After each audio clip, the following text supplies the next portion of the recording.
要记住，能够打败自己的，只有自己。怎么你说话那么像那个人啊？谁啊？临淄郡王。你见过他？就是那个疯子让我滚的时候。啊，你不想活了吗？怎么这么称呼太子殿下？啊，对了，郡王爷的伤势如何？应该没什么大碍吧？他还帮那疯太子殿下推荐金疮药呢。太子殿下受伤了？是被我砸伤的。你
他应该没什么事吧？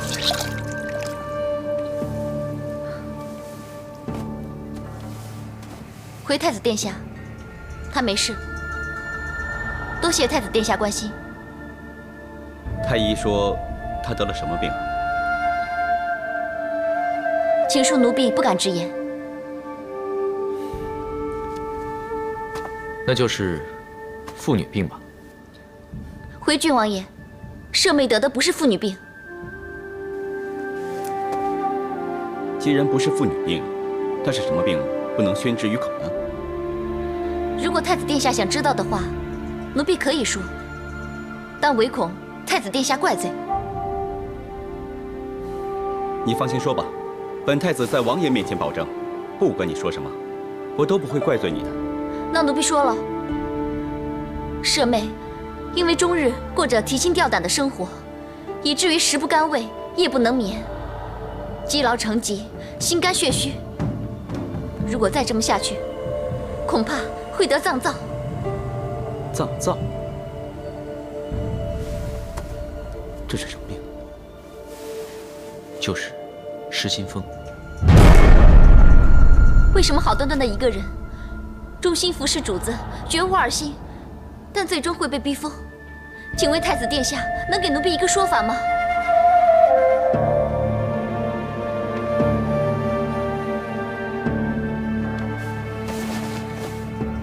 奴婢虽然没读过什么书，但也知道修身齐家治国平天下的道理。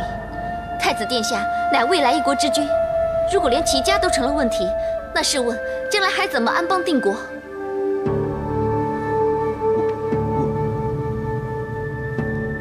孟凡，你别这么说。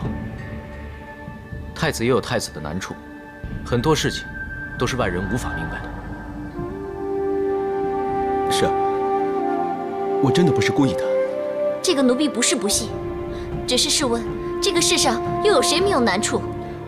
如果把自己的不快转嫁到别人身上，这又会是什么样的人？奴婢知道太子决意效法历代先帝，做一代明君。所以奴婢斗胆，恳请太子殿下放过舍妹，给宫中的每个人一条生路，不要把他们都给逼疯了。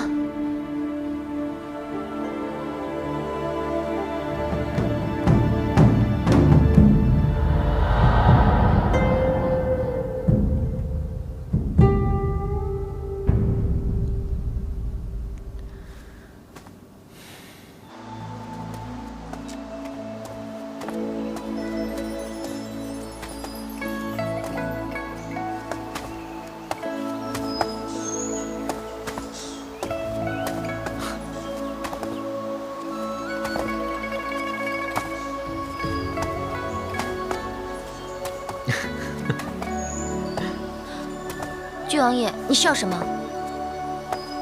刚才你骂太子，也骂得太狠了吧？郡王爷说我骂得太狠，其实我对自己更狠。没错，你是在玩命，但不是每次都能幸运地逃过劫数。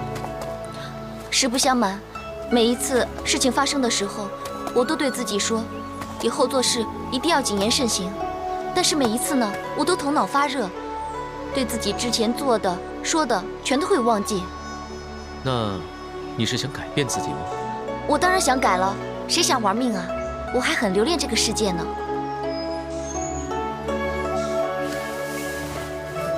这个聪明，这是我的独门秘籍。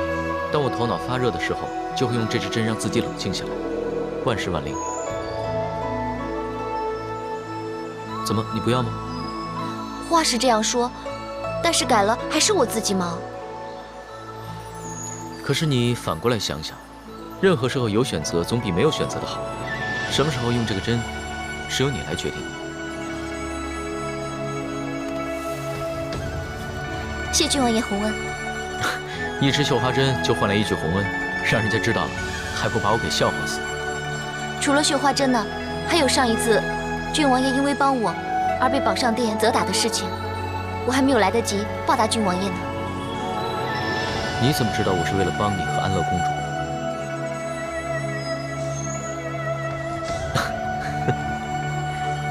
你又笑什么？我是笑你的直率和聪慧。你为什么这么看我？我很奇怪吗？不奇怪。郡王爷是皇上身边的重臣，心思缜密，不是我这个做奴婢的可以明白的。郡王爷，奴婢想回去照看妹妹，就先送郡王爷到此。好。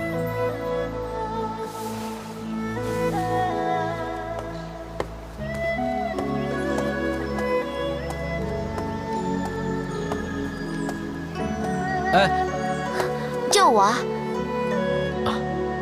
那个，别忘了。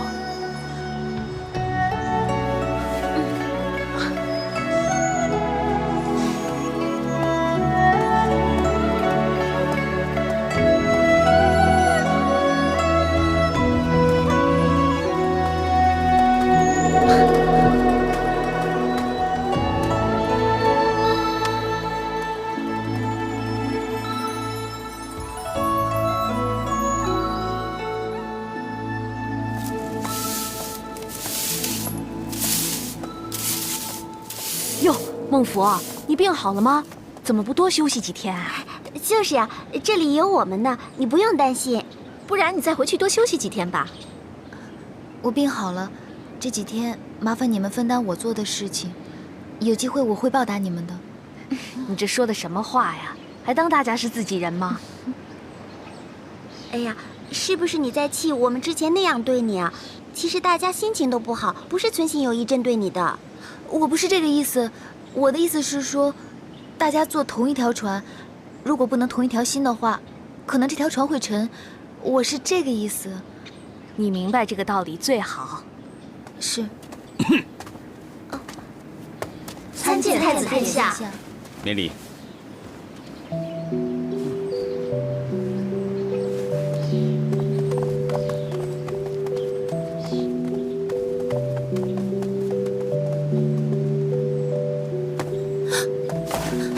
殿下，姐姐已经数落过奴婢了，希望您大人不计小人过，原谅奴婢吧。起来吧。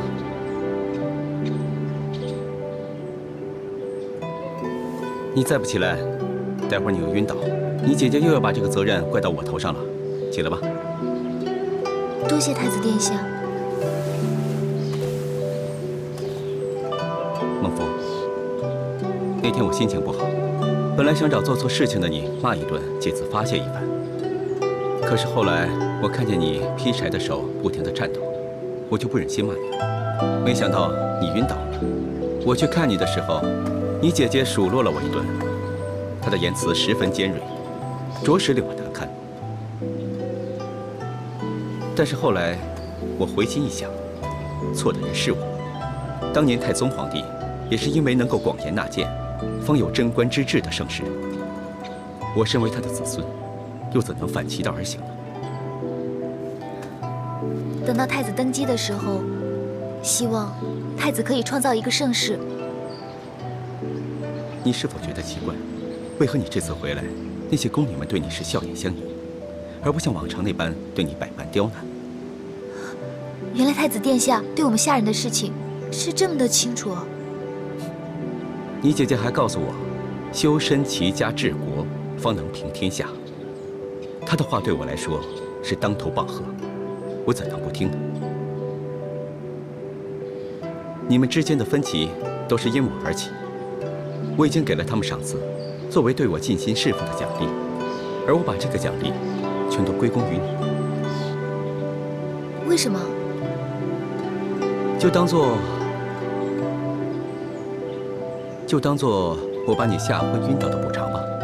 以后你在这儿，应该不会有人再欺负你了。太子殿下言重了，奴婢承受不起此等大恩。好了，没别的事，赶紧去干活吧。是。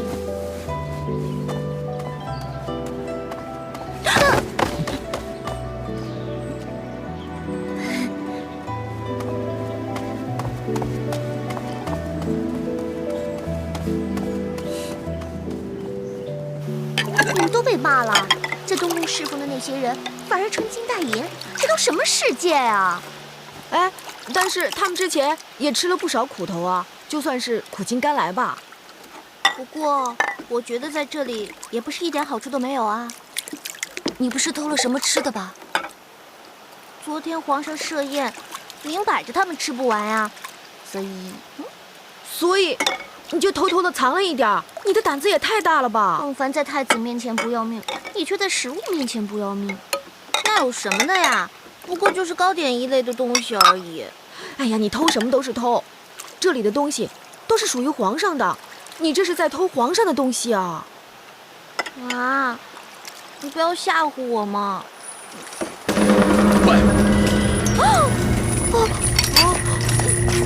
不会真的来抓我了吧？这里谁是管事儿的？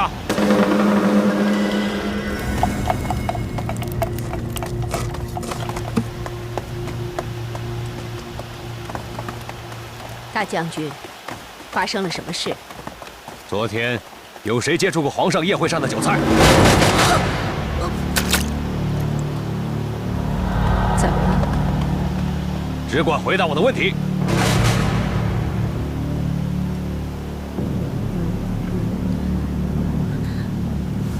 他，还有，他昨天只负责烧火。哦，他，就我们几个。好，点到的现在跟我走。小番姐，小番姐，啊，小番姐，你不要去了，不会有事的。啊，小番姐。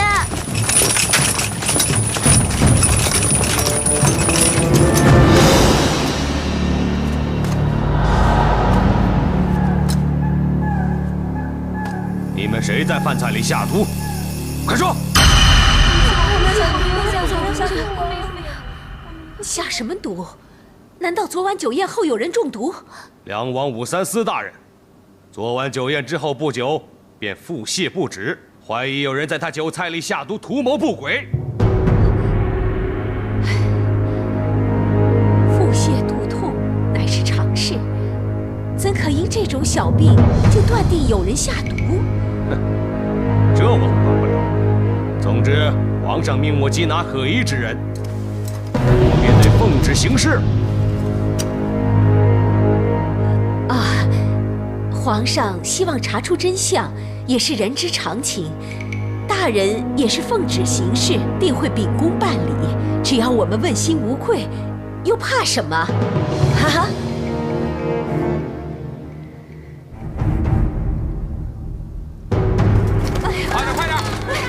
快点，走，进去，进去。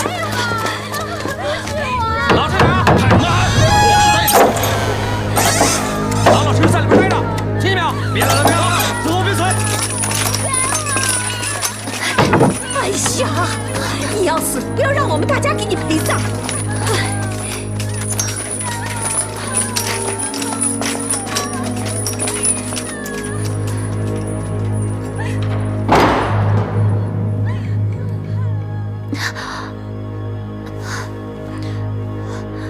对不起，姑姑。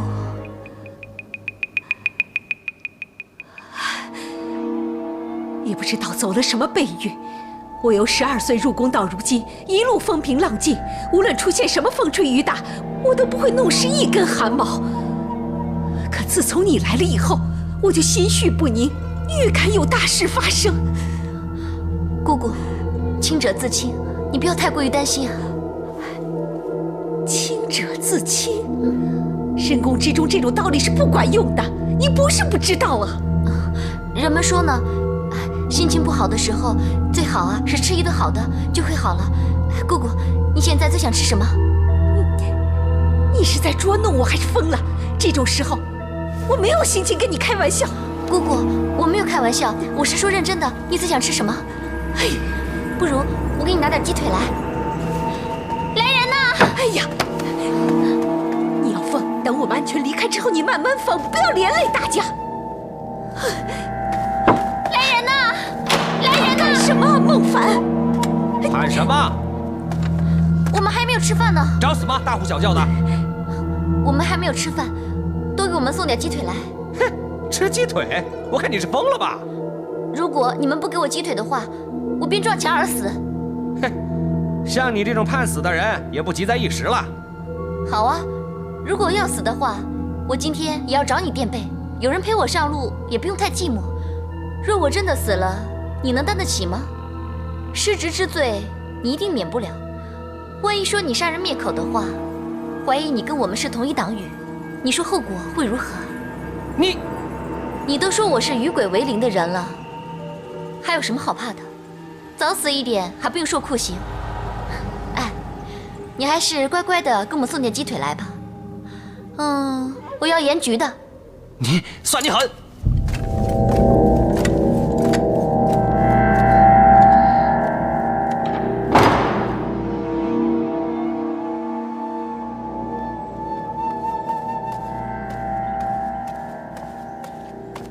三公子，查到了吗？梁王的确腹泻，不过看上去不太严重。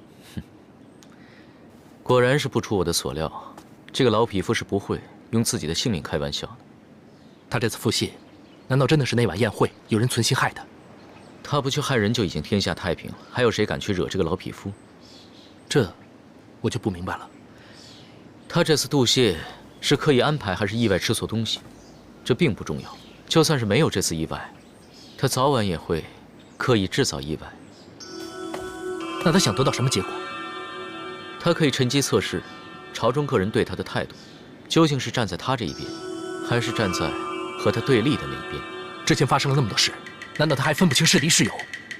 人心是最难测的，不知道你曾经有没有过，本来已经对一件事情做下决定，但却不断的改变主意。当然有，不过他不停地衡量个人心思，这是老奸巨猾。而且这是一个快捷的方法，不用逐一打探，此时此刻谁站在自己这边，便是一目了然的事情。这是不是意味着他这次分清敌友后，就要开始有所行动？这也说不定。今次恐怕最倒霉的，就要数那群上食局的宫女了。对了，当天的食谱拿来了吗？都在这里。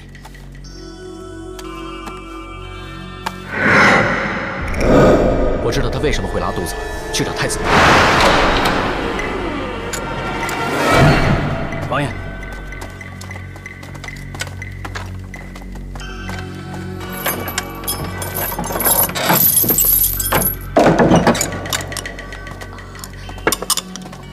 奴婢参见郡王爷。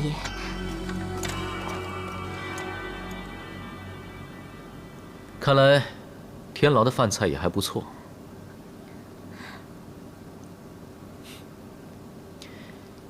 我今天是专门奉太子殿下之命，来问个始末的。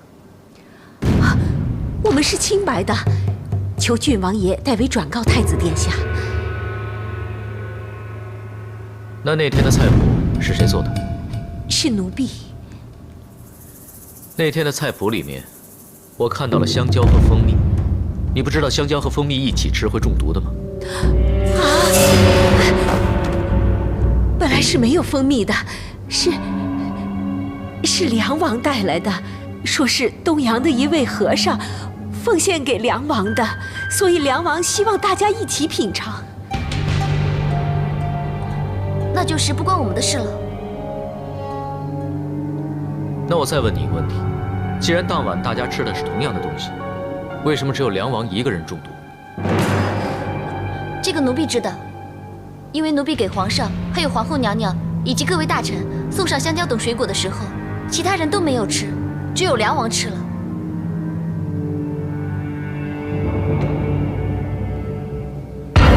岂有此理！他们竟然说本王自讨苦吃，与人无忧。哼，别息怒，下毒谋害这种事，谅他们也不敢。我是想去做个好人，所以我才给他们带去蜂蜜，没想到换来的却是我拉肚子。只是囚禁了一个老公，你就算交代了？皇后现在是越来越不把我放在眼里了。我们本来想趁此机会把事情闹大，升起足以燎原的星星之火，可没想到火势未猛，就已被扑灭了。爹，不如我们……还不是时候。爹，我们再不展示实力让他们害怕，恐怕他们就要踩到我们的头上来了。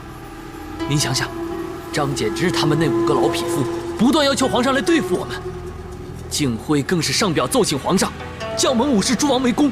这5个老匹夫，迟早会收拾他们，我要让他们死无葬身之地。就是，爹，是因为您现在兵权在握，皇上皇后他们有所忌惮，想暂时安抚我们，所以静待时机。他们是要静待时机，就算他们想对我下手，现在也不敢。大家都是投鼠忌器，所以在没有必胜的把握之前，我是不会冒这个险的。那我们就要受如此羞辱，不还以颜色吗？上次是他们给了我机会放火，下次我自己创造机会，我就是要不停地给他们制造火情，看他们是否救得过来。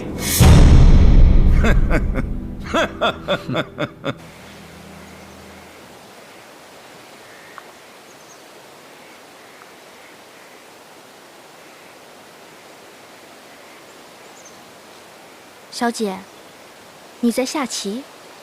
嗯。那为什么只有棋盘不放棋子啊？棋子全在我心里。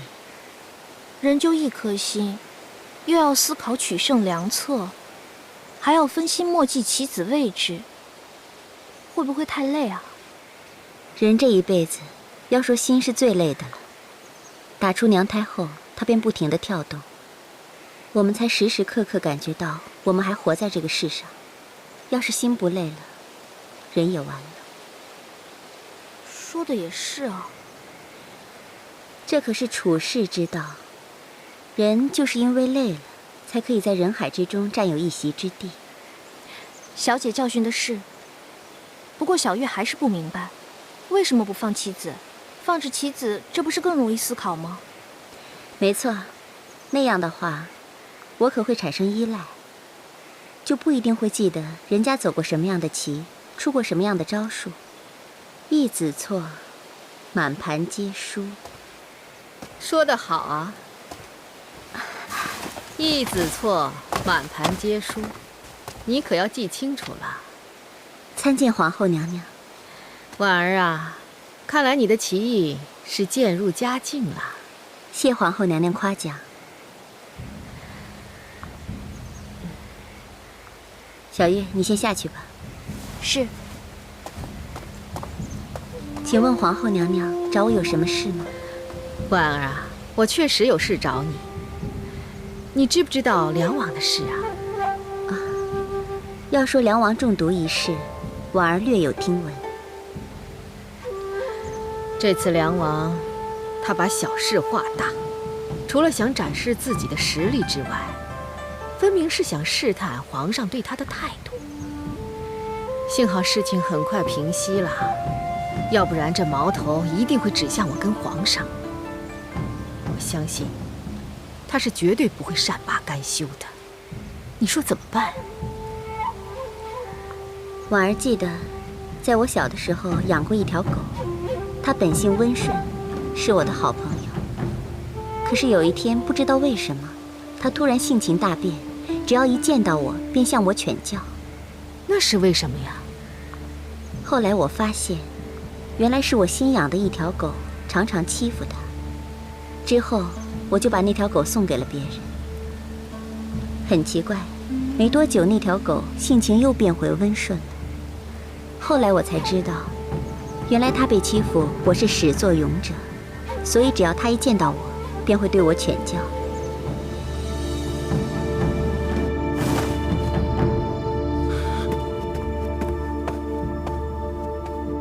杀了他们？不，皇上你误会了，不是杀他们，而是封他们爵位。这明摆着是明升暗降，在削弱他们的实力嘛！这无异于把牛偷了脚之后送到武三思那个老虎的嘴里。皇上，以后的事儿谁也不知道，至少这样做对皇上有好处。武三思消气了，也就不会再无风起浪了。皇后，你真的这么认为吗？至少暂时他不会有何异动吧。武三思如今虽然心怀叵测，但他羽翼未丰，不敢轻举妄动。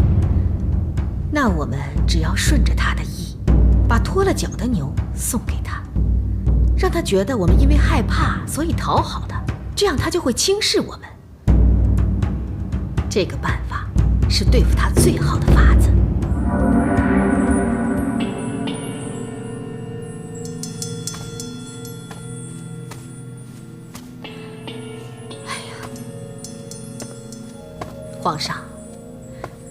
皇上宅心仁厚，天下皆知。但凡事要适可而止，否则就是妇人之仁呐。话虽如此，但当日若不是得到张建之他们5人相助，朕也未必能够顺利登上宝座。皇上登基乃是天命所归，就算他们帮了一把，没有他们，你照样能登上皇位呀。皇后，你这样说也未免太薄情了一些。好，就算皇上说的有道理，是他们帮了一把，可那也是上天派来叫他们帮您的，对吧？皇上乃是天子，天子，那就是上天的儿子，那都是上天的定数，这一切都是天注定的。皇上，你不要觉得亏欠他们。容朕考虑一下好吗？皇上，你有没有考虑过，如果你周全了他们，他们都这么大年纪了，还能因此多活几年呢？反之，要是皇上因此失去了天下，那值得吗？皇上？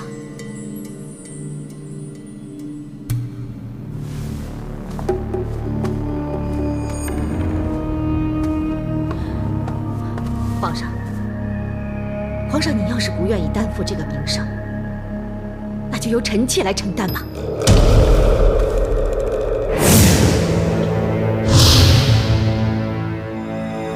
皇上，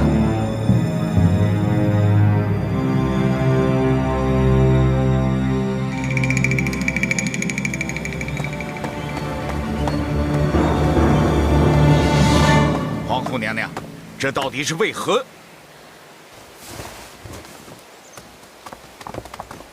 王爷，我朝什么时候废了君臣之礼呀？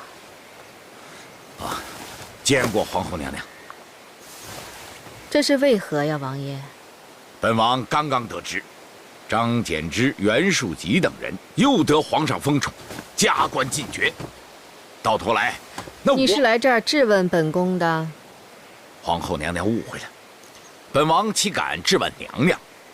本王是来讨教学习的，只希望知道他们到底为国为民做了什么事，让我这个老糊涂能够明白。本王不图像他们一样加官进爵，只图不辱皇命。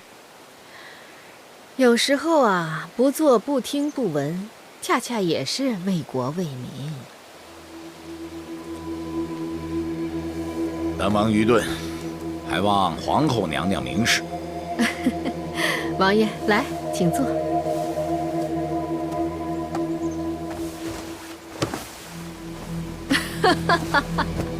王爷深明大义，怎么连本宫的意思都不理解呢？张柬之他们虽然是得了封赏，可他们这样却不能继续留在京城。哎呀，这样一来，我跟皇上想听听他们的意见也听不到了，还有点不习惯呢。如若不封赏他们，那他们就会留在京城不走。王爷，难道你也和我们一样，听不到他们的声音不习惯吗？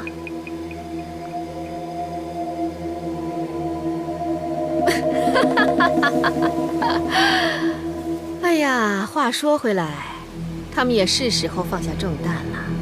我看他们弃兵权的时候，都是一脸的轻松。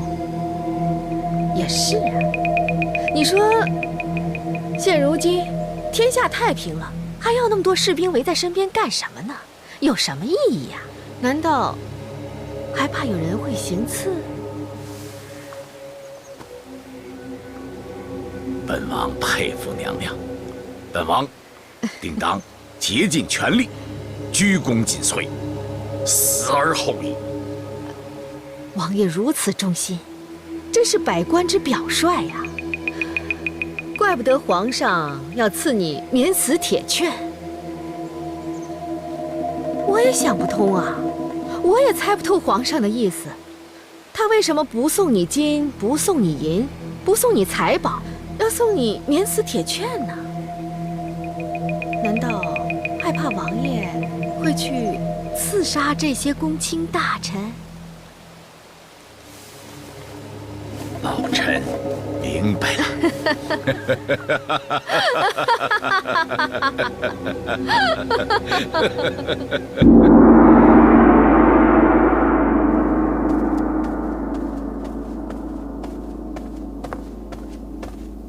你为何要把张柬之他们调离京师？他们不是得到了封赏吗？他们既然已经有了要职，当然要离京上任。你少给我装模作样！你怎么跟我说话的？本宫怎么说也是你的母后，是一国之母，你竟然用这种有悖伦常的态度跟我说话！别以为这样就可以说到别处去。正义不彰，为了一己私欲在宫里胡作非为，你这样做如何服天下？你说，本宫怎么胡作非为了？同一时间，他们5人手里的实权被削除；同一时间，他们5人被调离京师。即使是以小儿的智慧，也能够知道这是明升暗降。有人想要除掉他们，他们可是帮助父皇能够复位的功臣呢。是啊，他们是功臣呐，就因为他们是功臣，才奖赏他们呢。我跟你父皇何错之有？武三思这个人，浪子野心，满朝文武百官谁不知他心怀二心？唯有张柬之他们忠心耿耿，可以信任，而你却将他们调离京师，摆明居心叵测。你越来越过分了！这厢你把5人调离京师，那厢你却给了武三思免死铁券，你摆明护着武三思，让他能够为所欲为。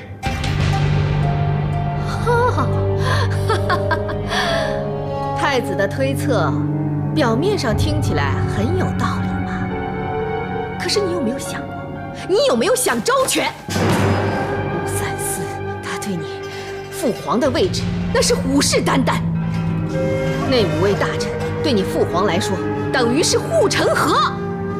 如若现在与武三思硬来的话，那你父皇等于是挺着胸膛扑向武三思的刀子，你懂吗？行了，不用再说了。你父皇怎么会有你这样的太子？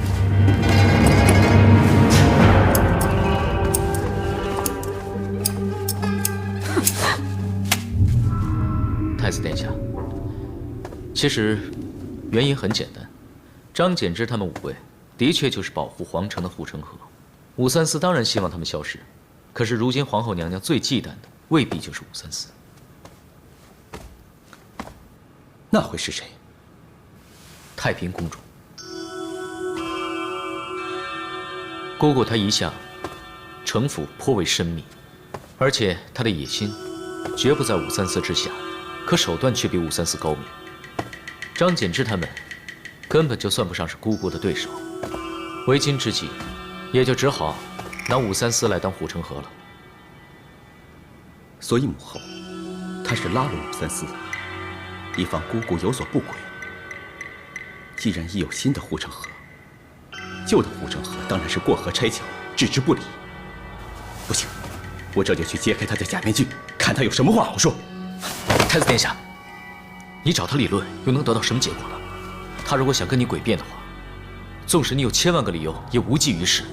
就像这样来来去去，伤不了皇后分毫，反而会让人认为太子你认为我什么？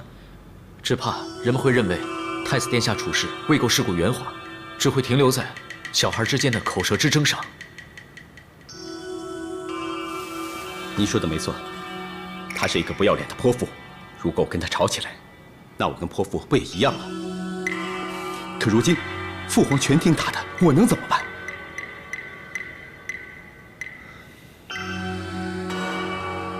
不能动口，那我便动手。你什么意思？如今那个泼妇根本就是挟天子以令诸侯。倘若我带兵入宫，将他一举诛杀，然后再求父皇对付武三思，我就不信此举不能将他们2人连根拔起。千万不可！我知道这么做有凶险，可要成大事，风险是无法避免的。虽然说天有不测风云，但是太子殿下，你一定要审时度势，有些事情还是可以预测的。请问太子殿下，目前还有多少兵力？我知道我的兵力不足，但倘若我以迅雷不及掩耳之势带兵入宫，一举成功，武三思能奈我何？太子殿下有这个想法，武三思同样也会有，可他为什么没有这么做？哼，他敢！我在皇城内广布眼线，他要敢带兵入宫，我就……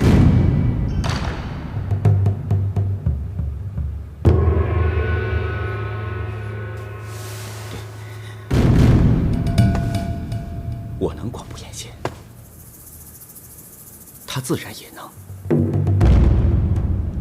我这个太子，想想也真是笨啊，连这么简单的事都想不到。龙吉，幸好有你在我身边，对我时时提点。太子殿下这么说就言重了。殿下之所以这样，是因为日理万机，所以才会挂冠漏衣。怎么会像我这种闲云野鹤之人呢？可我们不能再这样下去，就算今天不动手，明天也得动手；明天不动手，后天也得动手，否则只能坐以待毙。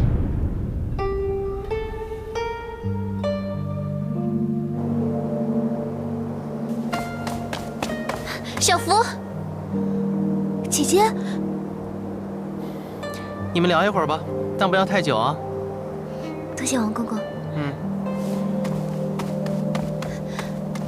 姐姐，你有事找我？只是经过，看你站在殿外，还以为你又被太子责罚呢，所以过来看看。没有，太子虽然喜怒无常的，但是他说话还是算话的。其实呢，他对我们已经比以前好多了。当然了，他是未来的皇帝，金口一开就不能随便改了。对了，那你跟王公公为什么都站在殿外，而不在殿内侍奉他呢？我们原本是在殿内侍奉的，但是因为见到临淄郡王来找太子，太子就跟他说有关皇后娘娘吵架的事情。我想临淄郡王应该是怕太子失言，让我们听到一些不该听到的东西，所以便吩咐我们殿外守候。郡王爷真是个好人，他这样做是想保护你们。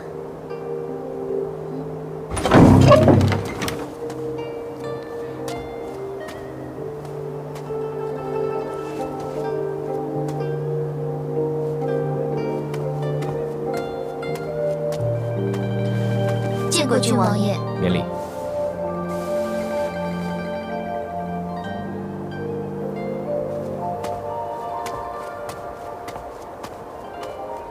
孟福，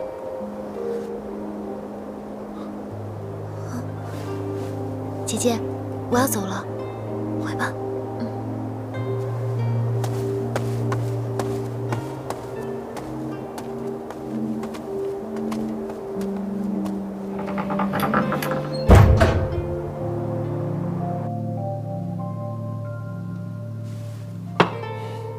道教。